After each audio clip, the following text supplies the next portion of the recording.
Hello, Guardians. Welcome back to Tower Casuals, the Destiny podcast. I'm one of your hosts, Corey Derrigan. Alongside me, as always, is the Warmind reactivating, Harpy wrangling, sharp shooting, protocol petting, dungeon diving, fortress conquering, Iron Cabal, my favorite co-host on the Citadel, whose favorite SNES game is Contra 3. The one and only Josh Finney. I hate you so much. That's an inside joke. There was a prompt on Twitter the other day for Super Nintendo games where it was like, you can only choose two, and it was like A Link to the Past, Super Mario World, Super Metroid, Chrono Trigger, Donkey Kong Country, and fucking Contra 3. And Corey and I's reaction was just like, who the fuck is choosing Contra 3 out of these 6 games? Yeah. Like, by the way, the correct answer is A Link to the Past and Super Metroid. Yeah, I would probably agree with you. I do love Super Mario World though, and I do love Donkey Kong Country a lot. Yeah, see, I would argue that there's a lot of nostalgia for Donkey Kong Country, but I don't think it's as good as the other 4 games. I don't think so either. I think it's like a half step below the other 3 at least. Yeah, I can't speak to. I know Chrono Trigger is a masterpiece. I've never played it, so I can't speak to it. Yeah, I've never played Chrono Trigger either, but everybody loves it, so I'm just gonna go out on that limb and say it's probably good. Probably my all-time favorite, like non-Bungie franchise. So, Link to the Past, baby. Only 4 months until this becomes the Tears of the Kingdom reactions podcast. That's yeah. Yep. Because all I'm doing for the last couple weeks of the first season of Lightfall is going to be going fuck, shit every time that my weapons break.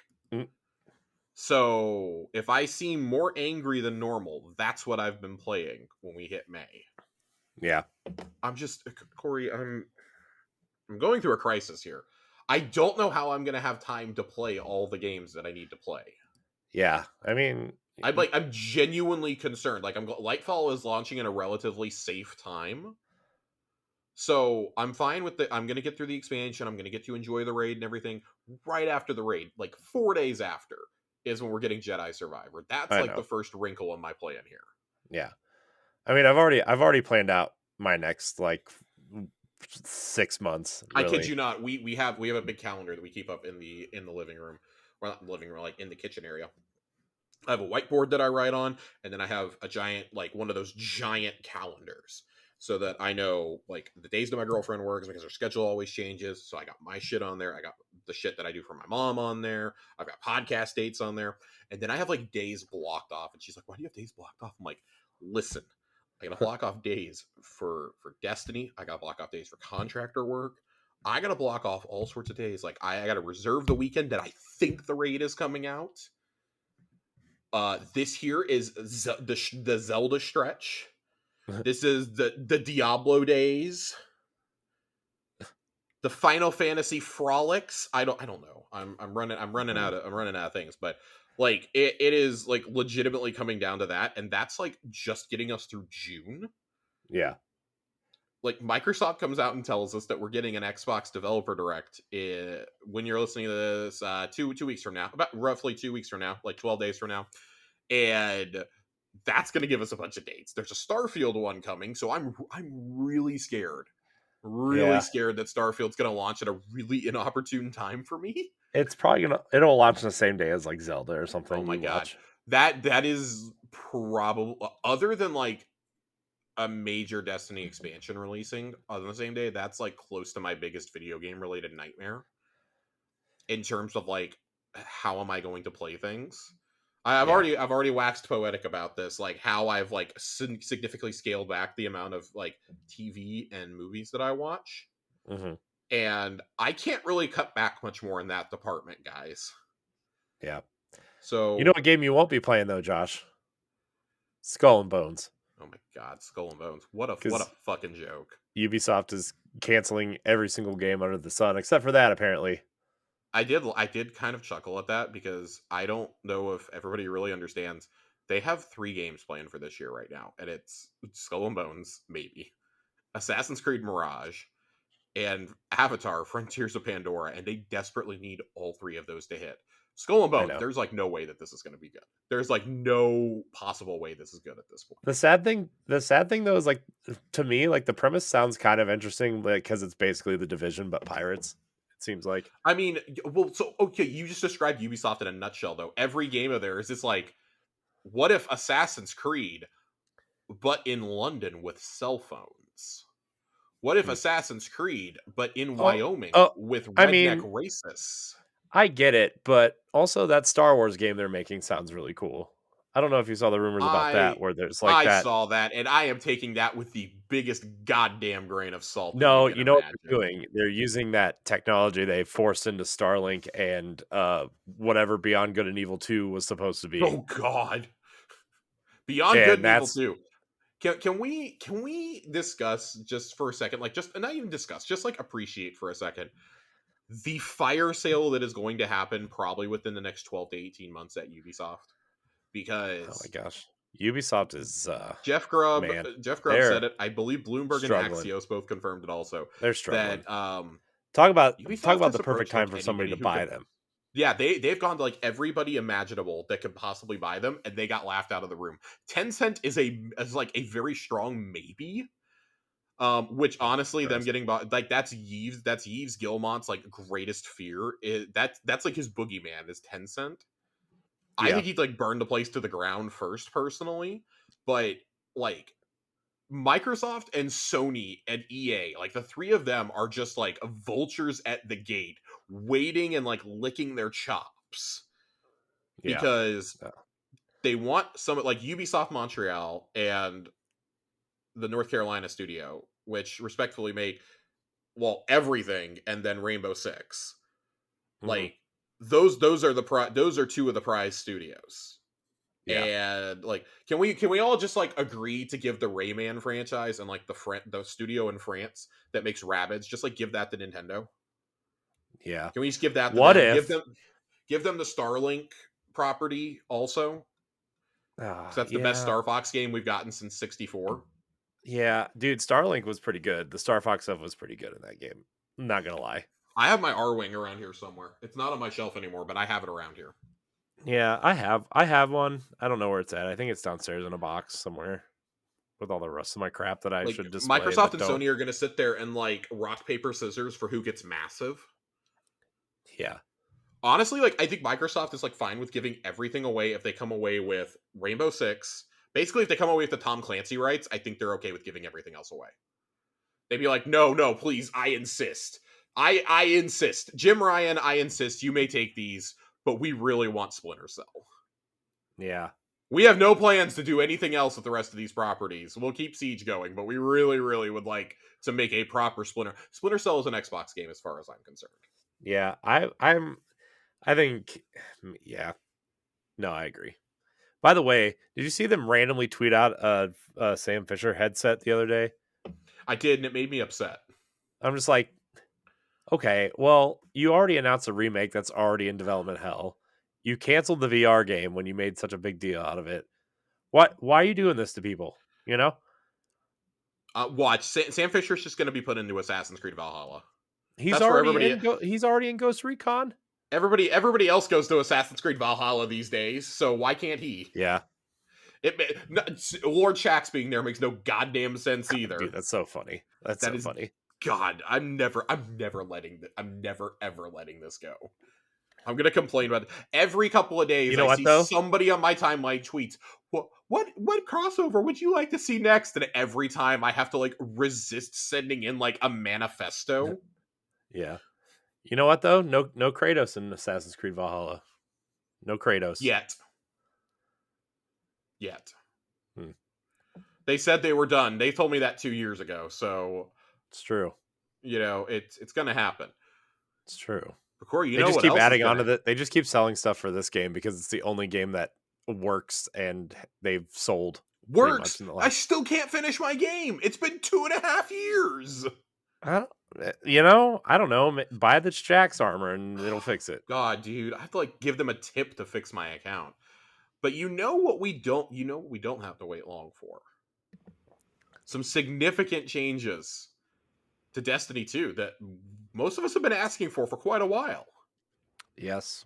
This game Yes. is becoming way more user friendly. Now Free if we can just mods. oh god, dude. Let's see. Let's recap what we all went through in terms of emotions on Tuesday afternoon Yep. when they come out, just the Twitter account just drops a news bomb Tuesday afternoon. I know, it was funny. Paul Tassi tweeted out, he's like, I had to actually check to see if this was the real Destiny account. I did too. I checked, and when I saw that Joe Blackburn retweeted it, I was like, okay, we're good. We're good. Joe quoted it. We're good. By the way, side tangent, Paul Tassi lives like 3 hours from me. He's in Cincinnati. Fun. Cool. Not that that's important to anybody. The Superior Ohio football team. I mean, I'm not going to argue with you. Well, I mean, their quarterback's not a. Listen, one of you has a rapist. One of you has Joe Burrow. Yeah. Okay, so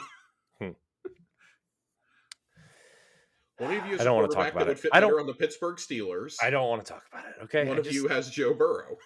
I just don't want to talk about the Browns right now. Although we're interviewing Brian Flores today, apparently, because he's going to want this job.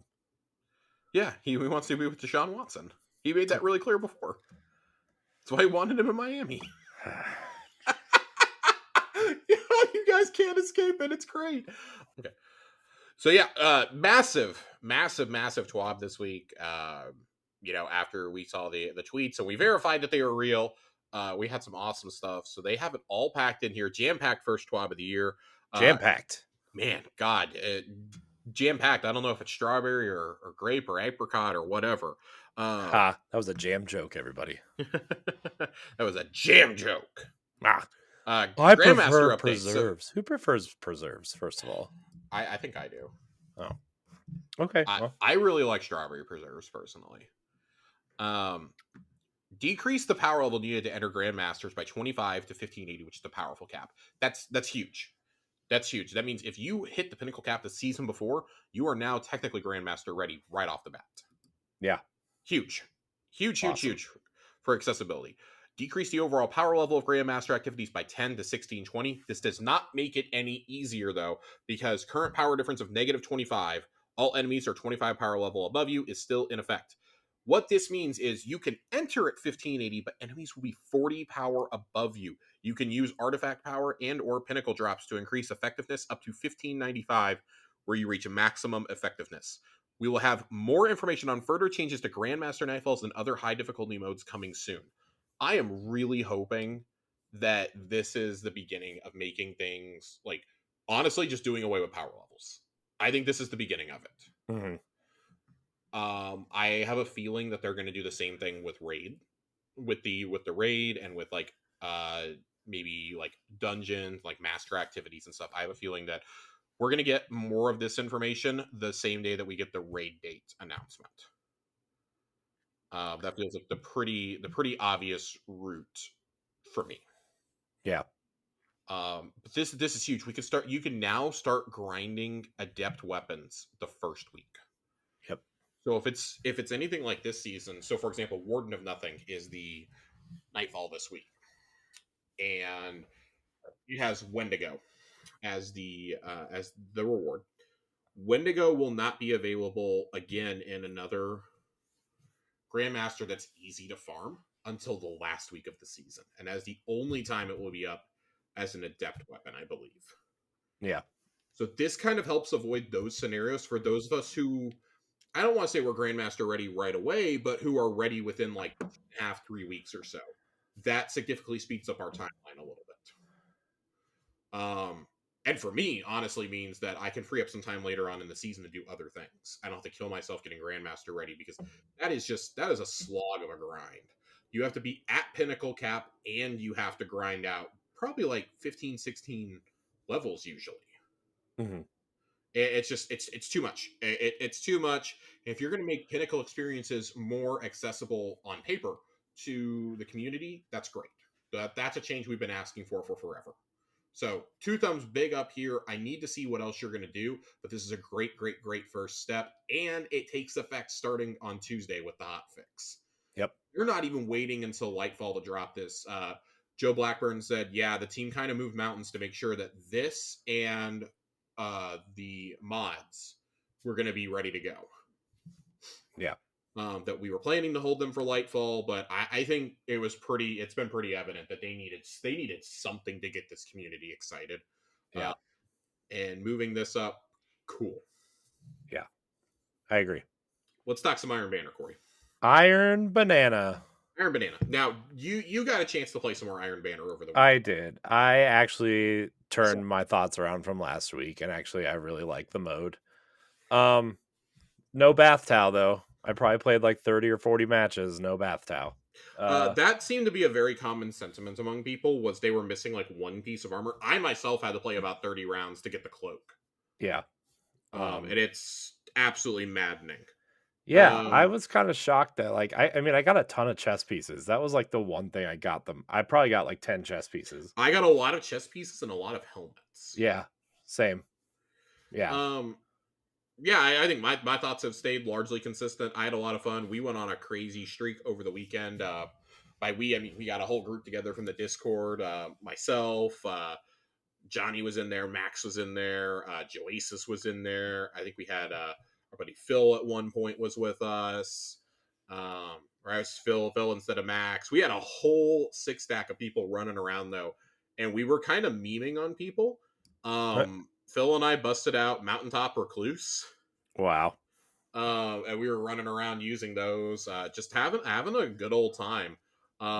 As a 6-stack, we were running into a lot of teams who were just trying to throw, and we're like, fuck it, we're going to speed it up for everyone. We're just going to come in and massacre y'all.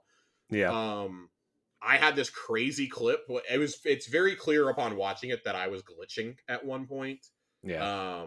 I was kind of like teleporting around, even if it wasn't evident on my screen. But I got like 6 or 7 glaive kills in a 25-second span. Oh wow. And almost all of them were melee. Wow. Yeah, that was pretty wild. We later would find out that in that match I was 2 or 3 kills away from getting my very first we ran. So for somebody who's not very good at PvP, that was exciting, even if my game was a little bugged. It was a really good time though. I really enjoy the mode. I don't like it better than regular Iron Banner control, but I think it was a fun little twist. I would not mind seeing this mode show up as a rotator. Yeah. But I continue to think that something like Eruption should be the mode. Yeah. Eruption feels like unique and different and things like that. I think now you've probably got 3 solid modes you could keep in there for Iron Banner. You got regular control, you've got the zone control, and you've got Eruption. Yeah. And they've already committed to, we're not going to launch new modes with Iron Banner anymore after this and that. Because man, it's what a turnaround from Rift. Right. I like I said, I really enjoy this. We actually have a question about this, and I want to read this question first. This comes from Zhao. Zhao writes in on the Discord just like you can, and says, if you could create your own new mode for Iron Banner with a splash of Cabal touches to it, what would you do? So I'm gonna let Corey think on this for a second. Well, I actually thought about this because I saw this early. I saw this question earlier. Well, so then I'll let you go first. I was actually thinking of some sort of almost like a PvPvE type situation. Mm-hmm. Nothing like nothing like Gambit, but you know what I mean when I say that. Yeah. It's still primarily a PvP mode, but like you infiltrate a bit. Now, granted, they would have to make some new multiplayer maps for this, whatever. Bungie make new maps. But I was thinking like you go in and you infiltrate one side of the map and to capture a flag and take it back to your base. But when you get there, there's like, you know, some phalanx or whatever there with shields and stuff. And then like maybe the last round, there's like a heavy, like a orange bar or yellow bar in there that you have to take down, all while others are trying to defend you, you know? Yeah, I was kind of thinking something similar. I would like zone control, but I got two ideas, because I actually do think zone control is a really good Iron Banner mode. Yeah. Maybe when you take zones, Cabal turrets pop up and they're friendly to you. Yeah. And they're like orange bar turrets. Yeah. I think red bar would just defeat the purpose. I think orange bar is kind of a fine difficulty right there, because yellow is too much to defend 1 point. I think all 3 turrets on the big zone should be yellow, and I think that zone should move. I think it should be like a Cabal laser coming down from the sky, and it should be moving, and you have to move with it, so that you can't just sit in a bubble or a well. Yeah, that'd be But cool. the other change I would like is, I would like for when it's when somebody gets a power play, or when it's like the Cabal zone is moving, I would like for Keitel to take the comms over. Yeah. I'd like for her to be like shit talking you, and the Saladin be like, "Oh God, Guardian," just like he's like just sighing in the background, and you hear her like barking orders. Yeah. Like if you're doing the thing, like she's commending you, and like, hold strong like a line of Cabal, and if you're losing, get in there, you war beasts. Stuff like that. Like, I'd love for her to like mention Gaul as like, some smack talk or something, like, "Oh, you're doing to those Guardians what Gaul did to the city." And then like have like Saladin off to the side, like, "We don't do that here." Like, I think you could make some really funny banter between. I'd like for Zavala to like walk in on this and be like, "What the fuck is happening?" Yeah. There's some really fun things you could do here. Yeah.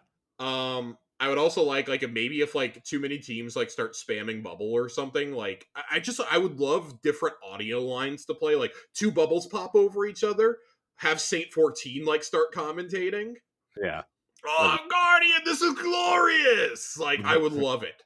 I would love it so much. Yeah, that'd be super cool. There's a lot of fun things I feel like you could do with Iron Banner. Like, I get that it's Saladin's thing, but like, if you're gonna have these goofy game modes, I think there's a lot of things you could do. Like, maybe with like Eruption. Like, Eruption is the one I think I would love to like hear Keitel's reactions to. Yeah. Like, "Oh my God! Like, oh God! Oh God!" I think there's other things you could do, like maybe you could do like it's not Cabal themed, but maybe you could do like a Rasputin themed one where like you have to defend the war sat within PvP. Like, I don't know. Oh, yeah. That may not work actually, but like I will always take experimenting with something or doing a new twist on a classic mode over just here's something from Destiny 1. Like, no, we have everything we need from Destiny 1 in terms of PvP modes. We're good. Yeah. We're good. Yeah. But give me momentum control Iron Banner next. Like, seriously. I do miss Supremacy. I really can't believe that momentum hasn't been made on an Iron Banner mode, because it's basically just SWAT. Yeah. That feels like the most obvious one to me. Yeah. I think that could be really fun too. I would like that. Like, what if they dropped in like scions on the field, like yellow bar scions? Oh gosh. Or orange bar ones, and like if you kill them, you get like 10 points on your team automatically. Yeah. That could be kind of cool. Or like you capture a zone and it spawns a scion that'll like fight with your team. Yeah. That'd be cool. I don't know. There's some cool things you could do, and I really hope they continue like experimenting with this. I would love to see like a scion drop in dressed out in like Iron Banner armor.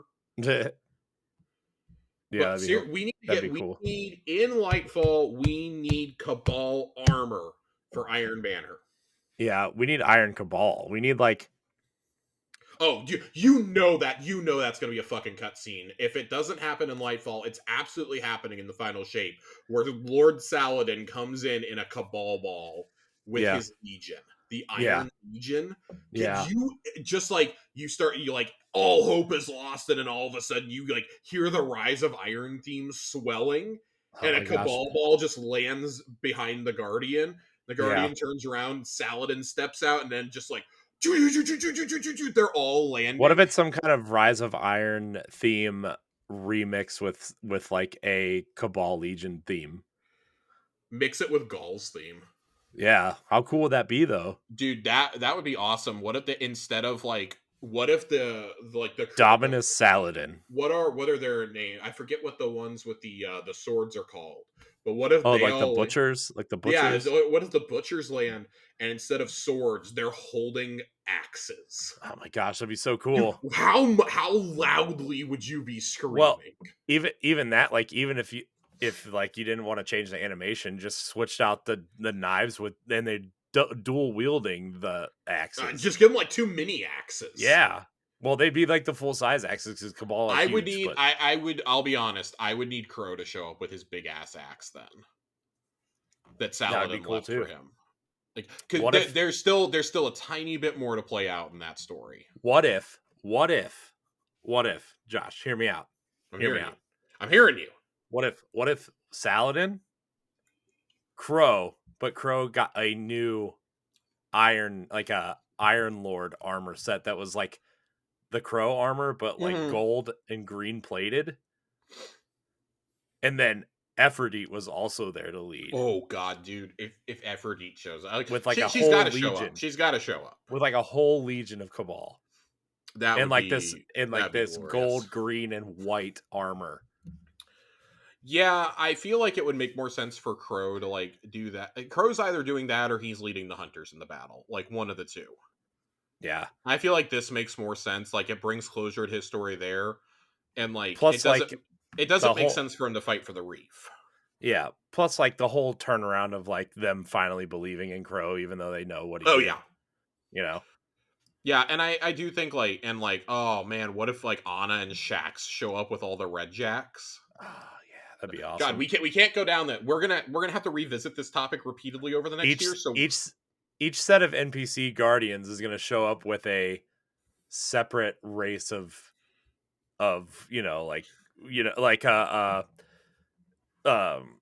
Saint is going to show up with Mithrax and a whole legion of like Elixni. oh dude, he's gonna have all those invisible fuckers with him. Yeah. Can All we these get our pikes, own brigs? all these pikes are flying through Can and we like get our these own brigs? That's all I want them to bring. I don't want them to bring anything else. I want the brigs. and like and a Saint themed spider tanks. Okay, that would be pretty great. Yeah. They are painted purple. Yeah. Like silver and purple. Well, let's put a pin in this. Let's get back to some Iron Banner. I don't know. I kind of like this talk, Josh. I like this talk too, but we're gonna turn this is gonna turn into fan fiction hour otherwise. I can't wait for tomorrow morning when this episode posts. There's Oh my a new God. channel in our Discord called Fanfic, and it's just this rant as the opening thing. Let me paint a picture. God. When Iron Banner returns on January 31st, side note, I'm really, really glad that I grinded out my resets now because I don't know that I'm going to have time to do it this week. That's the week I go on vacation, for those of you keeping score at home. We're planning on increasing the amount of Iron Banner rank you can earn at the end of matches, doubling the multipliers you get from wearing Iron Banner gear, halving the multipliers you get for completing challenges, and significantly increasing the multiplier you get for wearing an Iron Banner emblem. We expect this to decrease the number of games needed to earn a rank reset by around 40% and make it more worthwhile to play earlier in the week. That is huge. 40%. 40. I know. That's like, yeah. I almost said that's almost half, but you know. Yeah, I'm very, very happy about that. I think too much emphasis was being placed on the challenges. And especially when your challenge is use a void or a stasis subclass, it encourages like the most toxic abilities in the game. I would hope that this changes it up a little bit. Yeah.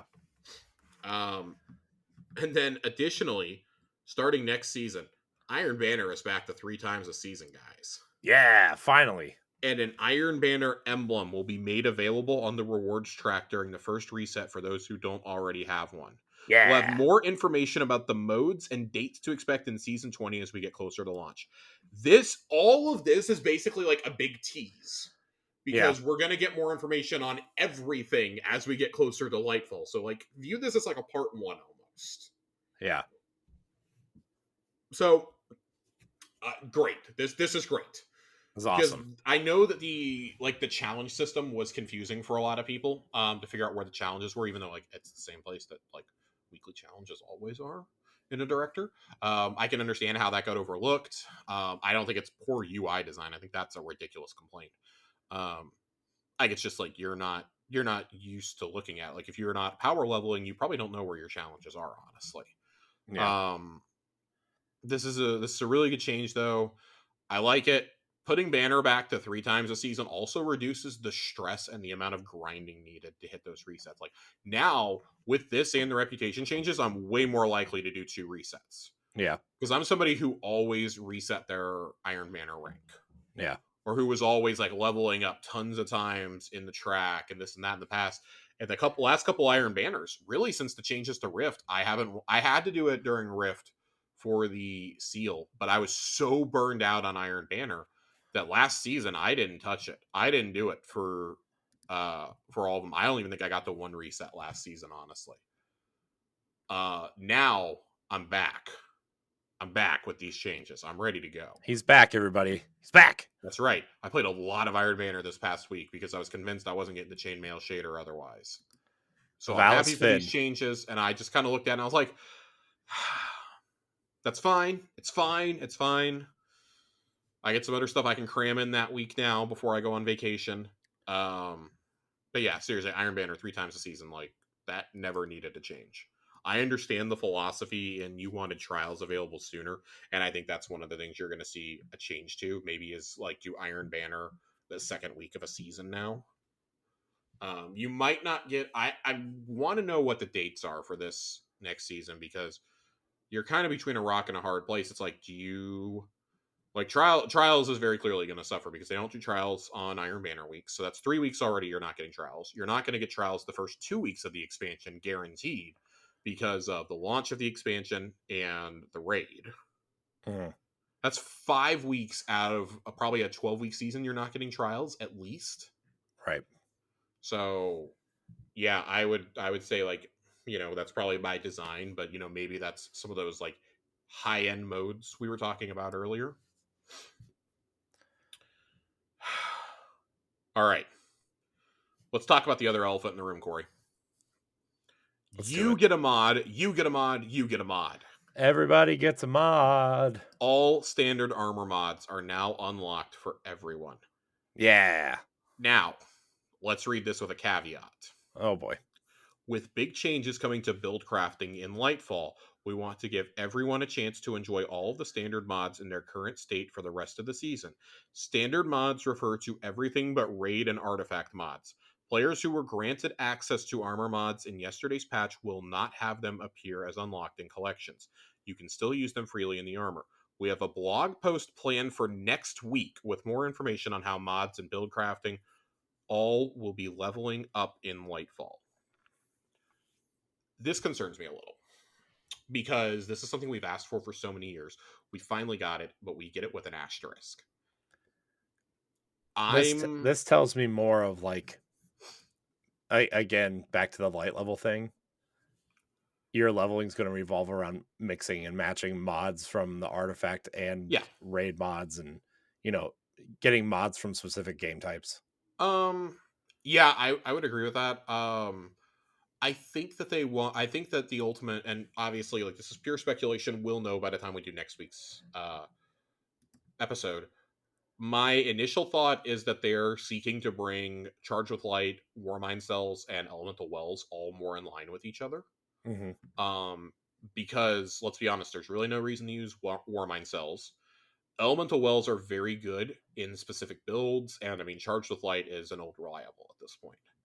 So, and I think like for a lot of hunters, for our builds, like honestly, Powerful Friends and Radiant Light are like 2 almost essential mods for us to have. With the plus 20, the plus 20 mobility and the plus 20 strength, especially on like a stasis build, because you're constantly getting back. If you have that with like the stasis elemental wells, you're constantly funneling through your throwing stars and your dusk fields. Like it's essential to have. And I think they're trying to reduce that. I think part of it's going to be trying to reduce how essential that those mods are. There are a lot of groups out there, even in LFG, who are like, hey, we need you to put on these specific things, and people don't have them. The current mod system sucks. It sucks because something will be sold and then it won't show up for like 8 months, and that's not a joke. So if you didn't happen to log on that day, or you're not following Twitter accounts that specifically data mine for this, you're screwed. You're shit out of luck. I'm happy that people like Destiny Insights can now retire from doing this, but I am kind of worried about the changes that build crafting is going to bring. Because it's either you're going to bring everything in line and you're going to go full RPG with it, or it's going to be another instance of we're going to nerf your power. And we're already unsure what the damage meta is going to be next season as it is, because it's sure as hell is not going to be linears. Linears have had almost an entire year in the sun now. It's most likely going to end up being rockets or heavy grenade launchers at this point. So I don't know what changes it's going to bring. I kind of want to put a pin in this, knowing that we're going to get a full blog next week that we can break down. We can break that down in addition to the TWAP. But that kind of seems like that's going to be the order that we go over these things in. Is we're probably going to get PvP info, Vidoc. Probably seems like the order we're going in. Yeah. So not a whole lot to say other than get out there, play with those mods, start experimenting with build crafting. If I had to guess, maybe even some of those combat style mods get retired. Yeah, I would think. I know some of the ghost mods are getting retired at the end of the season. Well, they did that it is worth noting they did that last year also. Yeah, I know. Prosperity mods and stuff. I'm just kind of throwing that out there as like a PSA. When we talk about ghost mods for a second though, I would really like to have mods that increase the amount of Umbral energy you can get from a season as a ghost mod. I would never take them off. I would never ever take them off. Because I feel like that could be like doing. Go ahead. Oh, I was gonna say I feel like that could be like maybe like a thing you get on your season pass thing. Yeah, that's a great idea. Give it to me at like level 30 because you're getting the seasonal kind of chunks anyway throughout the pass. Like, why not make that the third or like the second or third one? Like you said, like level 25 or 30. I'm going to go a step further, and instead of giving it to me in the rewards track for that, because that effectively locks you out if the season pass is over, unless they have changes to how we're going to access season passes, that would be gone. Give it to me as like at the end of the first step of the seasonal story. Yeah, that too. I think that would ultimately be a little bit better and more accessible for everyone. But either way, like I've been doing the Leviathan stuff again because I'm trying to get enough patterns to craft Bump in the Night. If you do not have a Bump in the Night crafted with Chill Clip, you need to go get it now. You need to get that. That is Bump in the Night is the Pulse. It's the Derelict Leviathan rocket launcher. Oh, the rocket launcher. Yeah, Bump in the Night is the rocket launcher. It's funny. It's the one I made fun of, and I said, watch, I'm going to make fun of it, and it's going to become meta. It is insanely strong if you have Gallarhorn, one Bump in the Night with Chill Clip, and other rocket launchers. Like it can dust anything instantly. Instantly. So that's gonna be something that everybody should be going to get off the Leviathan right now. You have enough time. If you have not started getting that pattern, you have enough time from the recording of this episode to go get all 5 patterns for it. Yeah. Even if those are just the ones that you buy each week like I am, you have enough time to do it. You should do it. We were using them in Master Nightfalls earlier, and it was just insane how much damage Joe and Nadiki were doing. It was absolutely wild. I'm really hoping that this is like kind of a sign of the times that we're getting ready to change damage metas. I'd be fine with going to rockets for a little while, or especially with the return of Wendigo, going to heavy grenade launchers. Either would be a nice change of pace from linears. Linears have been fine, but so many of us have firing line on ours that we kind of have to group up, and it makes it really hard for a boss like Rolk, which I think is part of the fun. Right. But especially with the nerf to Divinity, I think that linears too will be nerfed, because let's be honest, you pair Divinity with 5 linears and there you go. So I have a feeling that'll be changing. Go get your weapons. There's a really good list in the Discord right now if you're a part of it. If not, I'm going to take some things off of that list and talk about them next week. About things that you should be trying to grind out before the end of the season. Just in preparation for anyone who wants to do the legendary campaign or who wants to jump into that raid day one, things that you can get right now to prepare yourself. We did this last year. Essential things to go get. We're going to do it again this year. I'm going to throw in a few of my own caveats. I'm going to talk to John. I'm going to talk to Dealer. I'm going to talk to Joasis. I'm going to talk to a bunch of people who have great builds in our clan and in our group and find out what do they recommend. What would be their top weapon recommendations? And I'm going to compile them into a list. We're going to talk about them next week when we're talking about build crafting. Maybe I can convince John to come join us if we're going to be talking about mods and builds. Yeah.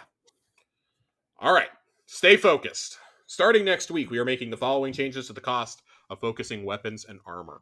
Focusing costs for all Trials of Osiris, Iron Banner, Crucible, and Gambit weapons/armor will be reduced to 25 legendary shards, down from 50. I will have you know, I'm pretty sure that my Iron Banner engrams were costing 100 shards to focus last week. Huh. I think this is wrong, but I'm pretty sure I had to pay 100 shards for each Ganora's axe I was trying to get. Well, that's strange. It's not great. Adept weapon focus cost will also be reduced to 50, down from 250. The glimmer cost of focusing regular ritual weapons has been reduced to 5,000, down from 10,000. We are making these changes to make focusing gear more available to players, especially newer players who have not been saving up Scrooge McDuck piles of legendary shards over the years. That is me and Dealer, I feel. I am sitting at like almost 40,000 legendary shards. Oh my god. I'm pretty sure he's in the 30,000s. God, do you want to give me some of those? If I could, I would. If we could have a clan bank, I would give at least half of them to the clan. That's a great idea, actually. It's been a great idea that I've been yelling about since like Destiny 1. Give us a clan bank. Not that not that all of your legendary shards go to the clan bank, but you can donate to the clan bank if you want to. I would like to be able to donate and like see your rep climb, like your clan rank can increase or something.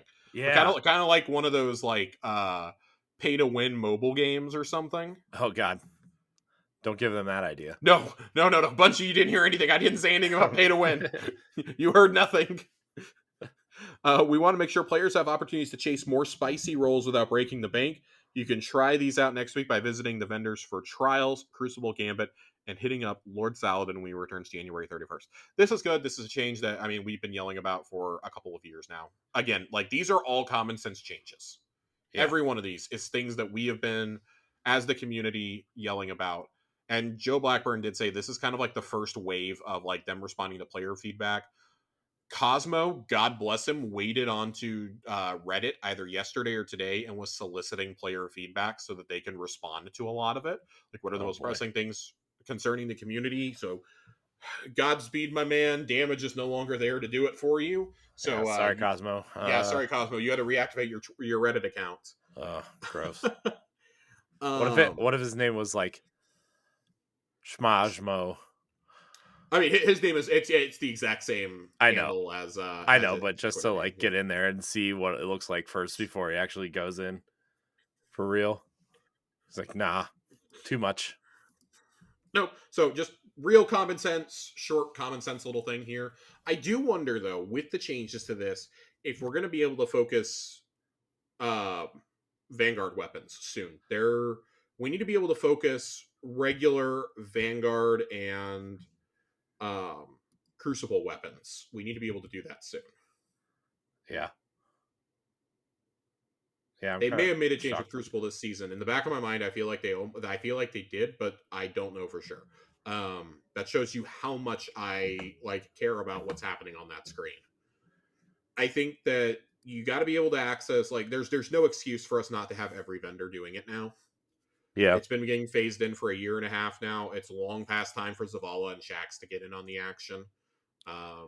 They're the last two missing. So let me do that.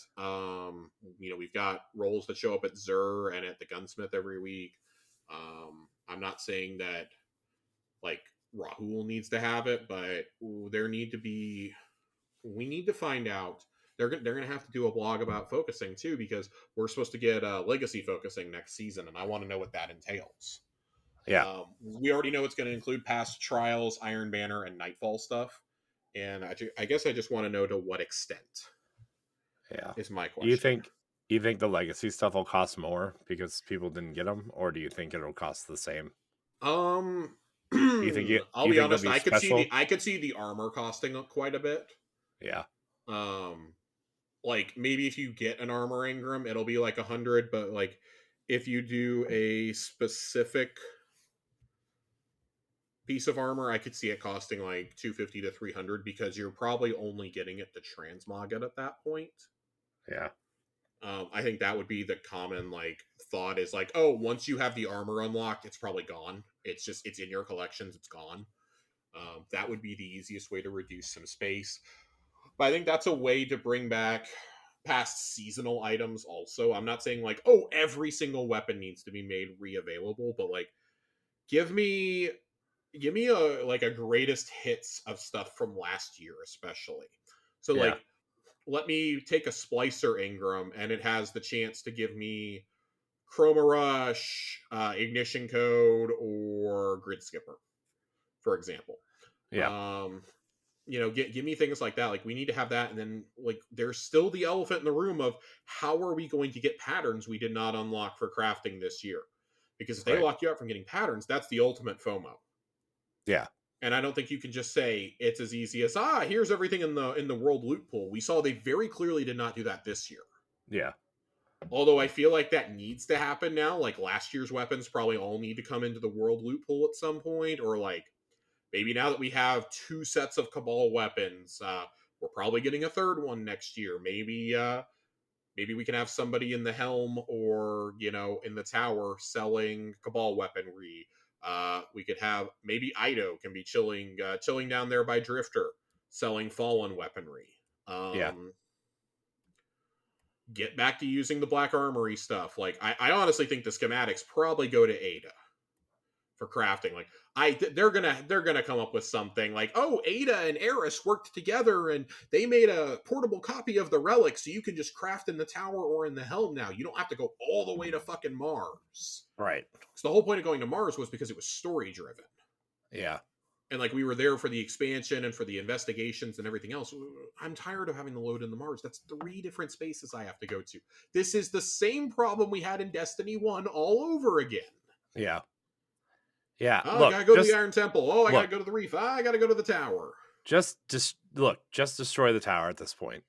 Well, Like, so I was on board with that, and I'm really glad you said that because that segues into my next point. The tower is not going anywhere. I know.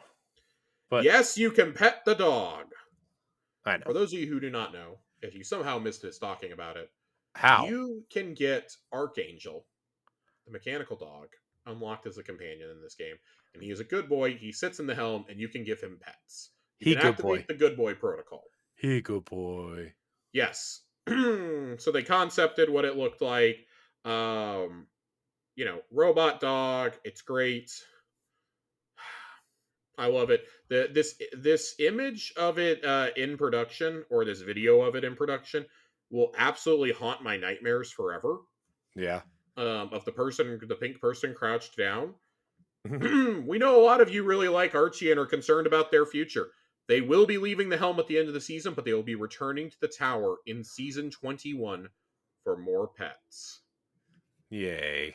I am I'm over the moon upset. about this. I'm upset, Josh. Not Why are because you upset? not because the dog is sticking around, right? Archie good boy, okay? Yes. But gosh, the tower, like you said, I'm tired of going to like 700 different places to go Yeah. do stuff. I really thought we were leaving it behind and we'd be doing everything in the helm this next year. They're setting it up. The helm is in space. Let's go. We're leaving. Hey, maybe this is like a big red herring. Maybe the dog really is just chilling on the helm. We don't know. I mean, maybe, but still, like, I think, man, I'm ready for the helm to open up. Like, open up a space downstairs too. Like, I don't know.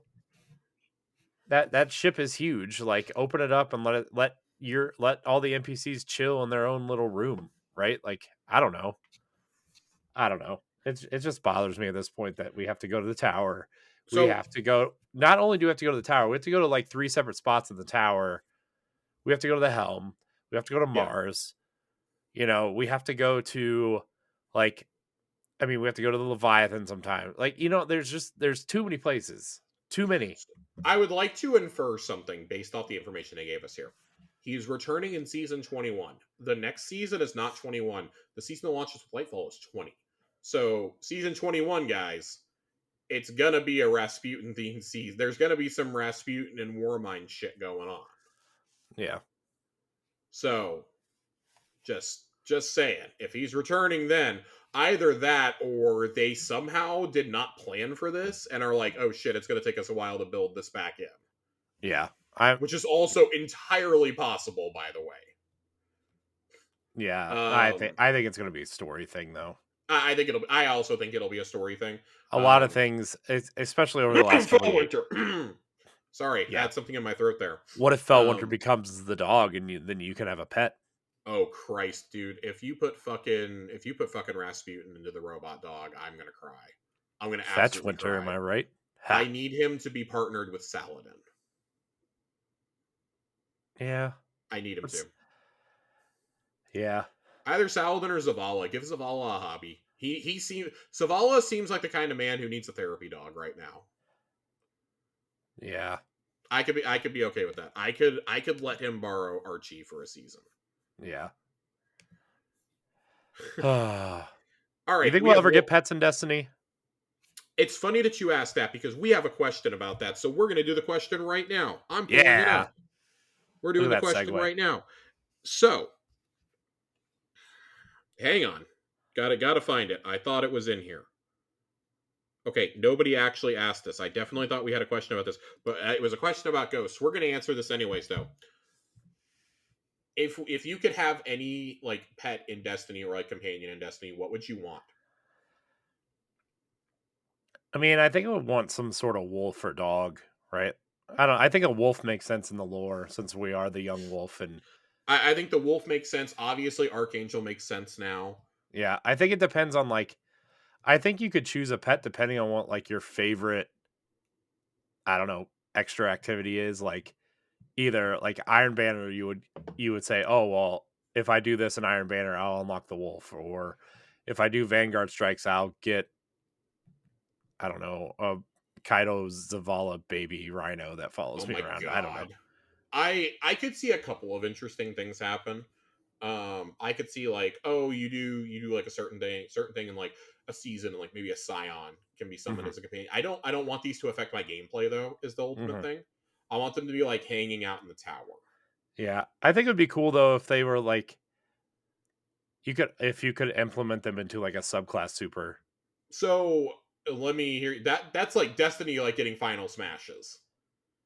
No, I mean yeah, but not necessarily though. Hear me out here. So we have Archangel.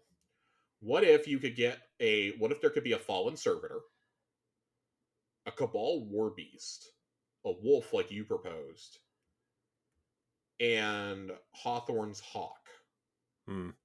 and a harpy? Hmm. Like those would be like the ones that I think would work. Yeah. But the harpy absolutely has to have. What about Colonel the chicken? Oh yeah, we could have the colonel. Poor Amanda Holiday's just gonna be stuck taking care of all our pets. Um, I mean that's fine. She's not really doing anything anyway. yeah, she She's kind been of is fixing doing that same fuck all. sparrow for like She's 4 kind of doing years. fuck all, yeah, and it's an ugly ass sparrow. At least be working on my sparrow. How cool would that be? Like you go down there and like she's working on your ship or your sparrow. That'd be awesome. That would make the world feel more lived in. But I just genuinely don't think that the code could handle that. Maybe in Destiny 3. Maybe in Destiny 3, which, Nah. by the way, there's mounting evidence that Destiny 3 is going to happen. I know. I've been looking at it. I'm not. Yeah. We're not going to get into it tonight just because like it's too long I'm. of a conspiracy rabbit hole. I But have. I have a question for you though, Josh, hit me. regarding the end of Destiny 2 as we know it with the final shape. Yes. So you know how we've been discussing. Okay, well, there's 8 seasons to wrap up the story, but then we kind of got into that conversation of, well, does the story end with the campaign of Final Shape, or does it end with the final season of Final Shape? And so, like, I was thinking, what if they release the campaign in pieces and each season gets a chunk of the campaign. So I Because would that's like after the campaign, you're like, oh, I beat the campaign, but there's still, you know, 10 months left in this expansion. You know, like unless like the final like 2 seasons set up what's next, right? I mean, that's also very possible, like they've been doing the last couple of years, but like, what do you do? What do you do? um You know? my immediate gut feeling is like I would enjoy the campaign being split up like that, but I think it would turn so many people off to this. Yeah, I mean, I do I too. think that would be really hard to sell. Yeah. Because Destiny's strength has always been in its main expansion. Yeah. What if you sell Not it that as the seasons aren't good. The seasonal storytelling is amazing right now. okay, Plunder notwithstanding. what if you set it up as 2 like medium-sized campaigns? So here was my thought. I was kind of thinking about this the other day. I think that you get the normal. I think you get the expansion. I think that Final Shape is bigger, badder, and probably slightly longer than any other campaign we've gotten, including Witch Queen. Yeah. If you can get it a little bit longer than Witch Queen and keep the same thing of no filler, Yeah. great. And you can wrap that up. I think that leaves you. I would like to see a return to. I can't believe I'm going to say this. Give me 2 medium-sized expansions. Give me only 2 seasons for the next year. Give me one at like the 4-month mark and one at the 9-month mark or something Yeah. to wrap up the storyline, but to buy them a little bit of extra time to launch Destiny 3 the next year. We know that they're working on something that's codenamed Goliath, Uh-huh. and on the roadmap, it looks like it's going to launch around the same time as the Final Shape. Yeah. I You cannot go an entire year without content in with this franchise. It will die. Yeah. It will die. You cannot have another Taken King or Rights of Iron style year. Right. You can't. That was fine back then. It's not fine now. Yeah. Not when there's so many other choices. I think what if you did 2 expansions that were bigger? They're smaller than normal expansions, but they're much bigger than like think 2 seasons in one.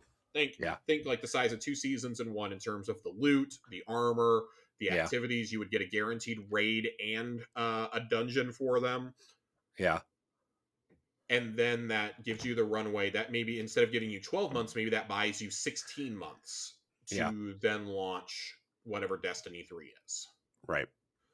Um, I think that something like that is probably more likely. That would allow you 2 of those smaller expansions to kind of tie up some loose ends from this that you don't really want to address going forward. Like maybe that's like the final conclusion to the Warmind saga. Maybe that because if we really do leave this system like most of us are expecting us to, I think that would be a good way to wrap up some of the stuff that directly influences the soul system. Like you're cleansing it of the final threats. Maybe Right. that's when we investigate Asher's Vex Collective. Right. Maybe one of them is retaking the planets that were consumed by the darkness during the events leading up to Beyond Light. There's so much you could do there, and I mean, really, I need to like sit down and map my thoughts out because this is just such a broad, open question. Um, there's not any really Destiny 1 content to be brought forward, but I feel if you did a Prison Destiny of Elders, Josh. if you did a Destiny here's my thing. So we weren't going to go into I'm going to go into a little bit of this, some of the mounting evidence. The state of PvP is my number one indicator that there is absolutely something else being worked on in the Yeah. Destiny universe. I do not think it is. I think there is a spin-off standalone PvP game. I think Destiny 3 is Yes. where they split them. Yeah. That's where they finally split them and say, here you go. PvP is a standalone, like free-to-play game. That makes sense. And our premium adventure is all PvE. That But would make shit sense. you unlock in both can be used in both. Yeah. I feel like that would make sense. But you can have drastically different ability and weapon balancing in the other title versus PvE. Yeah. I think that makes sense. if you developed a PvP game that had every map from both games and then you added new maps every single season, like new season starts across both games at the same time. Yeah. I think that would be the best. Imagine if you had a reward track for both games. Yeah. Like, you really want to push the MMO envelope? Here you go. Yeah. Here you go. That's how you're going to do it. 2 separate games. I don't know, but the fact that there are so many PvP people at Destiny or at Bungie working on something that I can't imagine you abandoning your baby if you're not trying to make something bigger and better for it. I Yeah. have to think that the PvP team went to ground and is working on Destiny 3 right now, or whatever it'll be called. Maybe it's not called Destiny 3. Maybe it's just Destiny. Yeah. And that there has to be a new engine being made.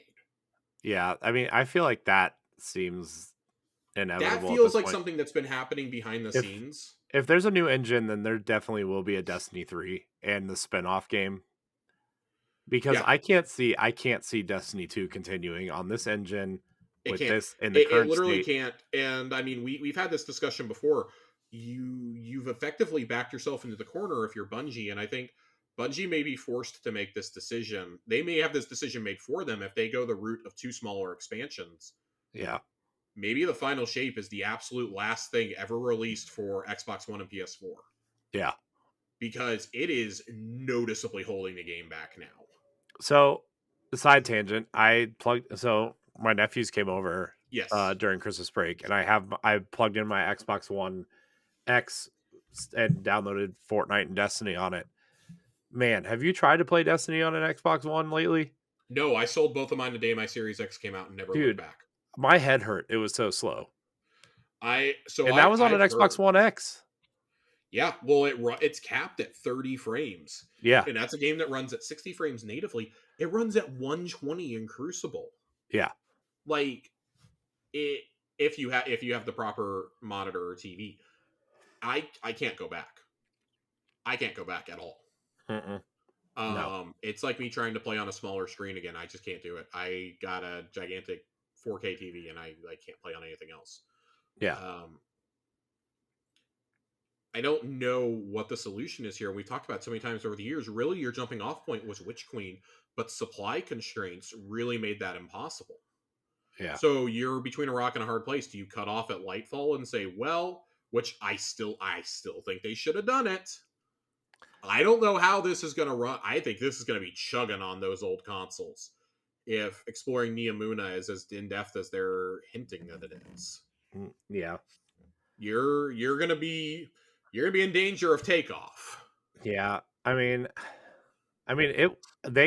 got Destiny 1 running on an Xbox 360 though and a PlayStation 3. Right. That was a little bit different. I mean, that engine, that's the Halo Reach engine. It was made for those consoles. I know, but like a I don't lot of the actually. concessions they made, like I Oh don't know if yeah, you ever read into like the concessions of I like, did. Jason Schreier's book, Blood, Sweat, Pixels, is actually great for this. It's a great source. yeah, it's like, man, like the stuff they altered the way that armor reflects and Yep. like And they're effects on still the paying armor for and the those weapons. decisions now, by the way. Yeah. Yeah. I mean, That is affecting Destiny too. the Outbreak Prime and Outbreak Perfected should tell you everything you need to know of why that game can't run on the older consoles, right? Yeah. And we're getting to that point again. Sorry. We're reaching that point now, and this past week's Iron Banner was the most clear indicator that something's got to change. Yeah. I don't really want to wax poetic about this. I do want to, and I say this a lot. I want to revisit this topic after Lightfall, because that's going to give us our best indication of, oh God, how is this going to be for the next 12 months? Yeah. So that's, we got one more thing here. We got one more thing here in the TWAB. This is relevant to Corey and I. Yeah. Because we've been complaining about this a lot. Bungie store update. So we've all heard about my Moments of Triumph shirt from last year at this point. Still haven't gotten it. I ordered it a year ago. There was a problem with it when it finally got printed, so it pushed out the ship date another 6 to 8 weeks. I'm at week 6 now of that 6 to 8 weeks. Yeah. It is now legitimately becoming a question why I received my Lightfall Collector's Edition and my Gallarhorn before last year's. Well, in fact, will I get this year's Moments of Triumph shirt before last year's Moments of Triumph shirt? Yes. That is actually in play at this point. Yeah. That's genuinely in play. Depending on product type, it can take up to 12 months to manufacture physical merchandise and varying transit times to distribution centers. With a live service game like Destiny, pre orders allow us to offer physical rewards without putting a limit on the number of players who can participate in purchasing a collectible reward. Great. I love Bungie rewards. I've talked about it. My biggest problem is the shipping costs and just the unreliability of the company handling the communication. Mm-hmm. It's awful. It's awful. We share a commitment that our community deserves an exceptional ordering experience, and we understand we have not always hit that bar. We acknowledge the need to make improvements in this area, including offering alternative approaches that will create a better ordering experience, improve speed to market without compromising quality or customer service. We'll be casting a wide net to engage with players for feedback, which will inform us of how to best address many of the issues being discussed. Great. First, fire the company handling your fulfillment. It's awful. They're awful. Yeah. Reduce your shipping costs by like 80%. Yeah. Let me order multiple pre-orders on the same ticket. I don't care if you charged me for them. If you charge me a higher shipping cost, hold them until they're all ready on the same order. I'm so tired of having to pay $10 shipping for each thing I want to order. It's actively turning me off from ordering things I would otherwise like to get. Andre and I were talking about this before Christmas. You know, he's a pin guy like I am. I have a whole board of my pins up out in the living room, like entryway area, and then I've got my Destiny ones up above my desk. He's like, I'd love to get one, but shipping to Canada, he was like, it's going to cost me like $60-$70 for one of those seals. And he's like, it's not worth it. Yeah. That is insane. That's absolutely insane. Like, I don't know. I hope that one of your solutions is partnering with international distribution partners. Like, we know the Bungie store, there's one for the EU and the UK now. But, like, Canada, it should not cost us that much to ship to North American partners. Australia, it's like $400 to get a collector's edition to Australia at this point, after taxes, shipping, import costs, etc. That is bonkers. We all saw the Gallarhorn debacle. Mm-hmm. Like, this is crazy. This is crazy. It cannot, you have a base far beyond, this is a very global game. You have a base beyond North America. So, I'm glad they're finally acknowledging this, because I feel like we're hitting, like, maximum annoyance here. Like, I'm to the point where even I don't want to order certain things now that I would otherwise get. Yeah. Just because I don't know when I'm going to get them. It's going to take, like, almost a year, and I'm going to be like, oh, yeah, I remember this. Yeah. Yeah. I mean, that's why I don't order anything from the Bungie store. I wait till it hits Amazon. Well, I mean, it's, and unfortunately that's not an option with the rewards. No, I know that, but I'm just saying, like, but oh yeah, if it's like a book or something, it's getting ordered from Amazon. Or a Yeah. statue, I'm not ordering it from the Bungie store. Yeah. If I can avoid it, I don't order from there, and it's why, like, if I do see something I want, I'm like, well, I'm going to take the chance and hope that it's still in stock when something else I want is released. You know, or hey, let me add the things that I already bought. Let me add them to my order, even if it's just for pre-order. Again, just hold all my shit until it's ready. Or, you know, do like every other company and send the stuff that's available now. It's so weird. They used to let us do that, and then everything changed when they went to everything changed when the Fire Nation attacked. Everything changed when they changed distribution partners like 2 years ago. It just got awful. Yeah. So, hopefully that changes. But Corey, you know what we got to do. What time we is have it, listener Josh? questions. We have listener mail. Listener questions. We have reader mail. If you want your question answered, join the Discord. Join the Tower Casuals Discord. Look for our link. It's in the show notes. It's in the on Twitter. It's you can find it. In the words of our beloved friend Colonel Panic, check those show notes. Yeah, check those show notes. Check the show notes.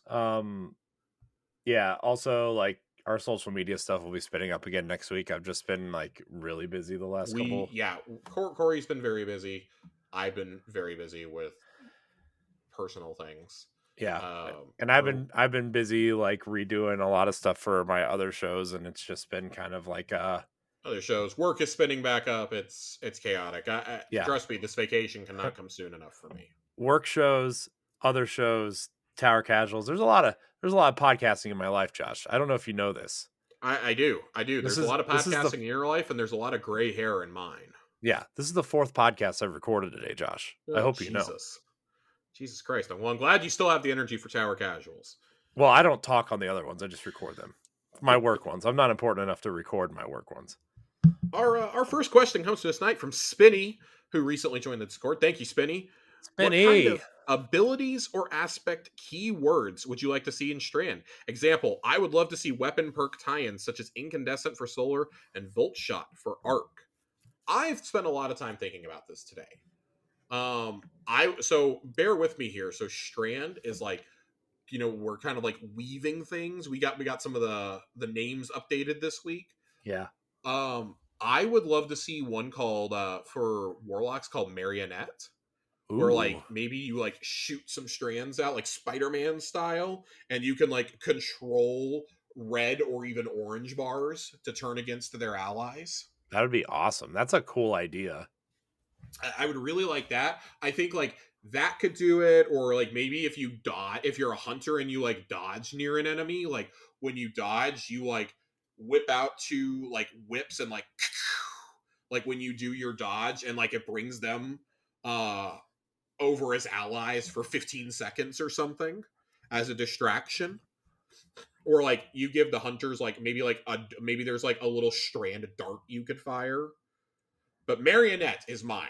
That's a verb I would like to see, or like puppeteer or something like that. I don't know if it would be named the ability or if that could be a verb, but I think like Strand is going to revolve around us like influencing our enemies' actions or like the environment around them more than with the other four elements. Because Strand is a tool; it's not necessarily an elemental affinity.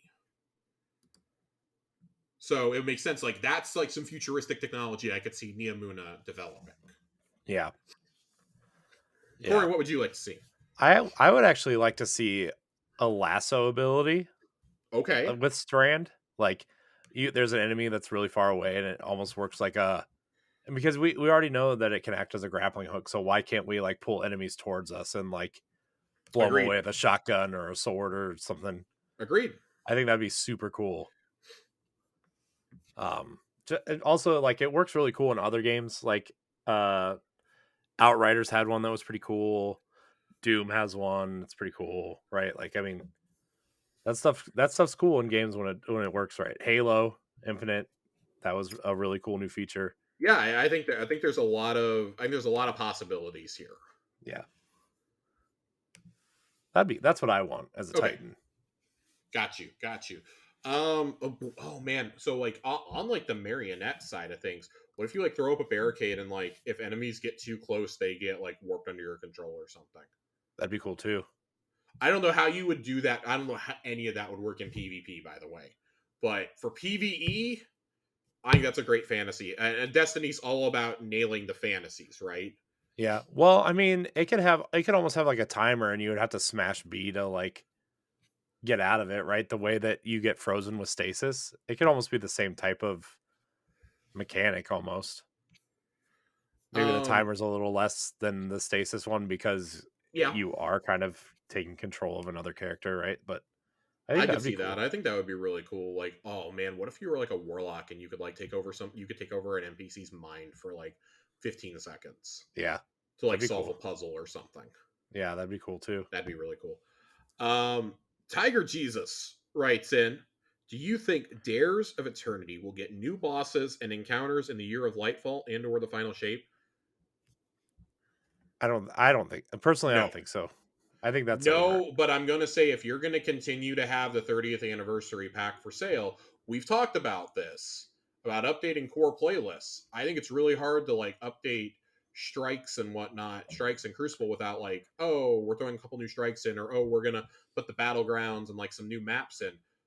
With Dares, I don't think new maps is going to be in the cards just because that would be too much to program. But I wouldn't be shocked if maybe we got like the Shadow Legion from Lightfall showing up in it eventually, like maybe a Tormentor as a boss. I think the end bosses would probably still stay the same, but I think you could add like maybe another group. Maybe the Scorn could get added in. Yeah.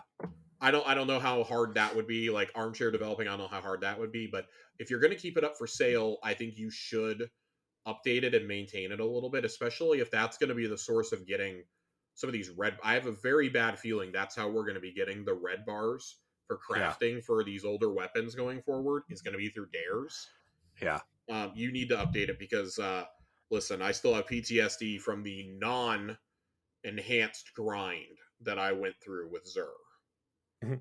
That is the worst grind in the entire game. I don't care what anybody else says. That is the absolute worst grind Bungie has ever made, was the Dares of Eternity grind. Yeah, that was It took a rough. fun activity and made me just literally want to like throw my Xbox out the window. Yeah. It's terrible. It's even worse now. Well, I guess it's a little bit better technically, but yeah, it's terrible. If you were doing it solo, it was terrible. Yeah. Zhao writes in, so Zhao has another question. He asked us the Iron Banner question. He goes, a non-Destiny question. Oh Non-Destiny boy. question. Now that the holidays are over, what was your favorite thing or things you got as a present? Well, I didn't really get that much, to be honest. I really didn't. We didn't. So we really didn't do gifts. Mm-hmm. Me and my wife. We did like gag gifts. Me and my wife. I got a Deadpool controller holder, and I got her some. I actually got her a nice gift because I'm nice. I got her some ear. Jesus. No, I'm just kidding. I got her some wireless earbuds.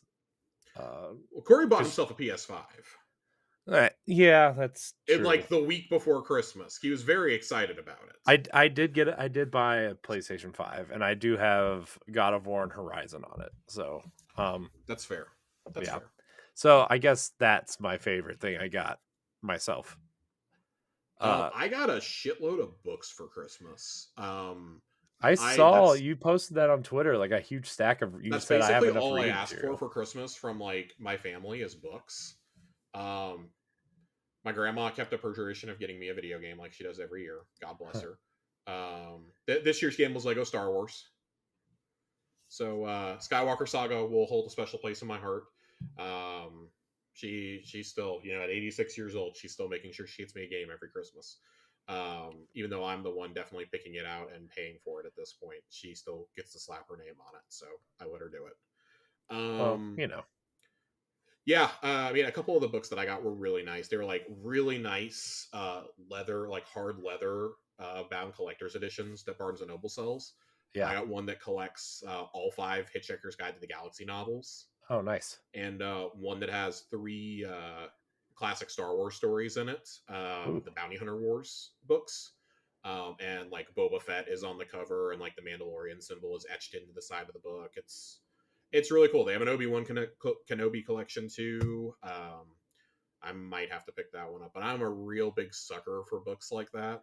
I got an H.P. Lovecraft one a couple of years ago, and I got Chelsea a Sherlock Holmes one for her birthday last year. So we Oh, we nice. really like those. Nice. That was fun. I got a lot of books, and well, my dad basically has told me that his very late present to me is going to be the Seattle Seahawks are playing the Dallas Cowboys at home in Dallas, Oh, nice. away in Dallas next year. So he wants to get tickets to go to that. That's a tradition that he and I have. Whenever they come to town, we get tickets to go see the Cowboys and Seahawks play. Nice. So I'm very excited to see Geno Smith get his ass kicked by the Cowboys defense. Oh, I do have to say, my mom got me this sweatshirt I'm wearing, and it's very comfortable. It looks very comfortable. This was a new shirt too. This is a new Nice. shirt. Nice. It's very comfy as well. I got a lot of clothes. Chelsea bought me a lot of clothes for Christmas because I needed some very badly. Sammy writes in. We haven't had a question from Sammy in a little while. Sammy writes in and says, if you had a ghost in real life, what non-cool tasks would you use the light to accomplish, such as washing dishes, taking out the trash, etc.? And which class would help you the most to have the powers of? This is easy. I'm going to be a warlock. Okay? Because I want to use space magic to do things without getting up. Yeah. Okay? Because if I'm a warlock, I can use Child of the Old Gods to like teleport a beer to me. For example. I just don't want to get up and put all my kids' toys away, man. Oh, dude, do that. Like, oh, you could just you can like float around and shit. Yeah. I'd love it. Being a Titan does not help me in any way, shape, or form unless I'm planning on going to become an MMA fighter. Right. No. Being a hunter, I mean, listen, I also might choose hunter because maybe my leg would work properly again. And I'd get to wear capes. I get to wear capes a lot. But as a warlock, I wouldn't be looked at weird for wearing like a long coat or anything. Well, you might, I but mean, that could be kind of cool. I would use my ghost. I would absolutely use my ghost to wash dishes and like vacuum. I hate vacuuming and I hate dusting. I would 100% use my ghost to do that. man, dude, the vacuum's on all the time here because children. Yeah, I would already say you have kids. I You know have how a much cat. you know how much paper and crumbled goldfish and Cheez-Its and pretzels are in our carpet? I Like, don't even want to think about it. God, it's That gives gross. me anxiety. It gives me anxiety thinking about it, I Corey. wear socks so I don't have to feel it on my feet. Oh God. Oh, My wife ran the sweeper twice today when I got home from work, and I got home from work at like 6:15, and my children go to bed at 7:45. So I yeah, hate it. I hate it so much. That's just like, oh God, I'm like visibly cringing. That's so bad. yeah, it's Ugh. rough. Oh, I'm imagining it. So you would also choose vacuum. Yes. Okay. Joasis asked, this is the question I was looking for. It was not about what pet are we going to get. Where in the tower do you think Archangel will reside in season 21? There's two options. There's three options, I would say. My pick personally is Drifter. I think he's going to hang out with Drifter. Yeah, that makes sense. I feel like he's going to be in Ada's kind of cubby hole. Okay, so I didn't pick Ada, but I'm glad you did. I thought Ada was a little too on the nose. I think Zavala's office is another one. Yeah. He can lay there. He can look out the window See, at probably the burning city. I originally thought about Zavala's office, but like it's too out of the way, and they know people are going to want to go pet the dog. You No, know? oh, I think that's the perfect reason to do it. I think that's hilarious. Let me back into the Vanguard vault and get another exotic out of there. Yeah, that's fair. What if there's My other choice was hanging out with Amanda Holiday since she already has the Colonel. yeah. And what if he was just like You don't walking back and forth between her and Saint? maybe. What if he just what if Archangel's just randomly walking around the tower and like I would love that. I would love that. I don't know how you do that with spaghetti code, but I would like that. Also, I had a very terrible idea just now. What if little Archie sacrifices himself and he becomes a weapon at some point? Interesting. I'd be really sad, but I'd be also okay I with would it. never take the weapon off in honor of the dog. I would not either. What kind of weapon would Uh, he be though? final question comes to us from A1 Johnny. No This god. one's for young Joshua. Once we both get Hierarchy of Needs, which is the exotic bow from the new dungeon, can we use each other's holes? Oh god.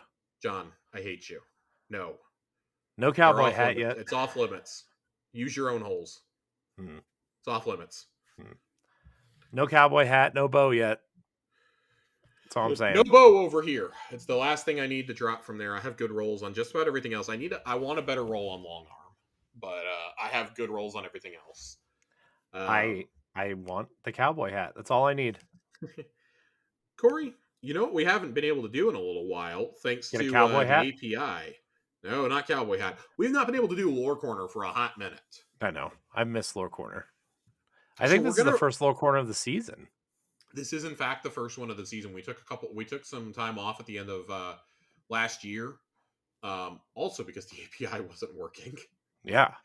So finally, it's re-enabled, and this is a season that it's not necessarily light on lore; it's light on like easier to read out loud lore. The way that the seasonal lore is written in the lore book is actually a little hard to read out loud. Yeah. It's one of those you kind of have to like decipher and stuff. But I'm gonna get some lore corners together for the rest of this season.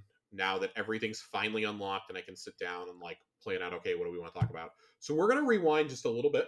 We got a piece of lore during the dawning that I've been wanting to read. I've been jonesing to read this for weeks now, and I really wanted to do it last week, and I was bummed when it wasn't up.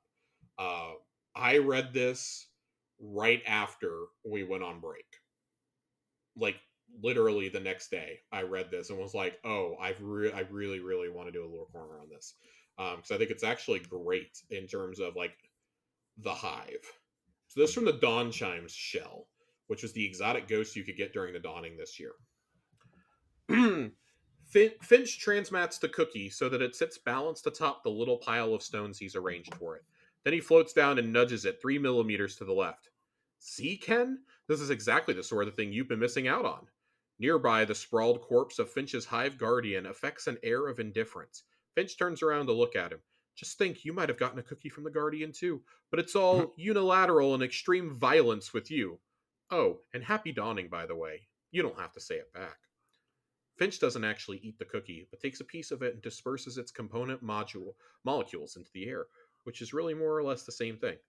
See, that's your problem. You're afraid to reach out, to connect. That takes some real vulnerability, and you know what? I just don't think you have it in you right now. Ken maintains his stony silence. Finch shakes his shell to and fro in disapproval. Real shame, because the symbolic exchange of material goods, friendship, I guess you could call it, Finch looks down at the cookie arrangement. For a moment, he forgets about Ken entirely. It feels pretty nice.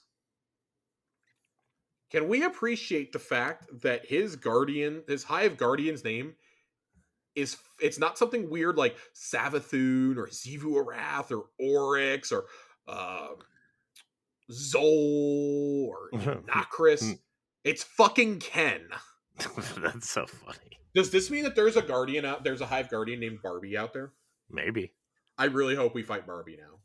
I think that would Maybe. be hilarious. For me, this is a little bit more evidence in the chamber that Finch will get his own real guardian by the end of the story. Yeah, I think he has to, right? Like, I think he has to. I genuinely hope at this point it's Eris. I think that would be just genuinely beautiful. You know, she lost her ghost and all her friends and everything, and plus with how connected she is with the hive anyway. right. I think that would actually be like really beautiful. Yeah. If that happened. Finch would finally get the guardian he deserves. Yeah. And I think it would be a way to keep Finch in the story past Final Shape as well. Because Yeah. if we leave the system, Eris is going with us. Oh yeah. Eris and Drifter I think are both going. Oh, I mean, dude, they're So, gonna have a tantric sex barge in the fleet. oh So god. So who's going and who's not going? I mean, I feel like it's pretty easy to say that um Saint, Osiris, Drifter, and Eris are probably the ones that go from the tower. Yeah. I think Zavala stays behind. Obviously, I would put Crow in it too. I think Crow would go. Yeah. I think Crow would be sent. I Maybe think Elsie. I think the major titans will stay. Yeah, I think all the Titans. Well, not the major ones because Saint would definitely go with us. I think that Shax, Well, Zavala, and Satan Osiris's story is different though, right? yeah, I'm saying like Saladin, Shax, Zavala. I could also see them sending Saladin with us as a Cabal envoy. Yeah. Because I mean, Tora Bottle is destroyed, right? And I've become more and more convinced that we are going to gift Mars to the Cabal. Yeah. That either Mars or even Venus will be gifted to the Cabal at the end. Yeah. I think it'd Um, be Mars. I think that makes the most sense because that's the yeah, most time we spent with them there. I could see them gifting that to the Cabal. The Elixni, I think, just live on Earth with us afterwards. But I think that I think Mithrax allows them to stay if they want to, and I think that Ido stays behind in the city, but that Yeah. Mithrax, assuming he makes it through, I Yeah. like also partially as a symbol of his friendship with Saint Yeah. and his role in Osiris's resurrection, that he goes with us Mhm. and brings that the majority of the fleet is an Elixni fleet with some Cabal ships, Yeah. and that the first major place that we go is Reese. Yeah. To help rebuild and I mean, if that was like the new tower, I would not be upset. Yeah. Yeah. Beyond that, I don't think really anybody else goes. I think maybe Mara sends like, well, I think if Crow comes, I think he would also be an envoy for her. Not only is he there to represent like the Vanguard, but I could see him being the Vanguard and the Awoken's envoy. Yeah. There's an awful lot you can do there, and like, of course, that's a way to keep Finch. Maybe we upload failsafe to the computer and the helm, something like that. Yeah. Let us take some of these like beloved characters with us who haven't gotten arcs like lately. I'm almost completely convinced that we're going to uncover the mystery of the Vex in the next numbered entry. Yeah. I mean, that So would make sense, right? That's really the only thing we haven't tackled, right? yeah, it was like too much too fast, and now we're so involved in the other storylines. There's really not room to wrap that up sufficiently, in my opinion. Right. We've kind of resolved the Elixir stuff with Mithrax and, I mean, even Aramis at this point. Like, there's just two factions right now. Mm-hmm. Uh, the Cabal stuff, we're obviously with Keitel. Yeah. I mean, I think the Vex is the next major kind of thing that you tackle. I think you have to at this point, unless you're Have to. planning on like exploring where the new tormentors come from, or that kind of thing, right? Yeah, But I still think the Vex is the first thing you have to at least address. I would It's been agree. so long. I would agree. We have one more piece of lore tonight. Lore Corner Part 2. Lore corner part two. I was wondering if I was gonna read all three of these or not. And I actually don't know if this ship is in the game yet. I'm pretty sure it is, but kind of don't want to chance it just in case. It's fair. Um, so we're gonna read from the Infiltrator shell, which is I believe it's the Ghost in the Rewards track on the season pass. Ido and Eris Morn sit together amid disorderly piles of books. Ido neatens the piles as best she can, straightening and arranging and alphabetizing. Eris places an open book face down on the table while her eyes glance over another. Hive runes, not Hive runes, riddling the uncurled page. To Zivu Arath, war and worship are one and the same. Through combat, her desires become our desires. Her conflicts become our conflicts, Eris muses. Ido has learned the habits of her research partner, how Eris speaks as much to herself as to those around her. We are pulled into the same model of action, Ido muses. She smooths the folded page of the first book Eris set aside and leaves a bookmark in its place. This strengthens Zivu Arath's position. Violence always bleeds its own end, Eris says, folding a page corner in the second book before closing it. Zivu Arath knows this. Her rituals are not apotropaic gestures, they are invitations.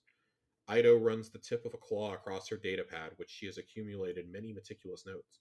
But war itself is a ritual, Ido says. Green eyes meet the Elixir's blue. How so? There are tactics and planning, the scribe says carefully. Engagements and losses, sacrifices, all organized to a larger design. To wage war is to invite, or to compel, the participation of one's enemies. Ido holds Eris's penetrating gaze. Savathun directed us to her desires by making them our own. So too does her sister. Their methods differ, but their goal is the same. Eris rises to her feet. There is an avalanche of papers as a nearby stack of books tips onto the floor. We must compose a message to the Techians. This is.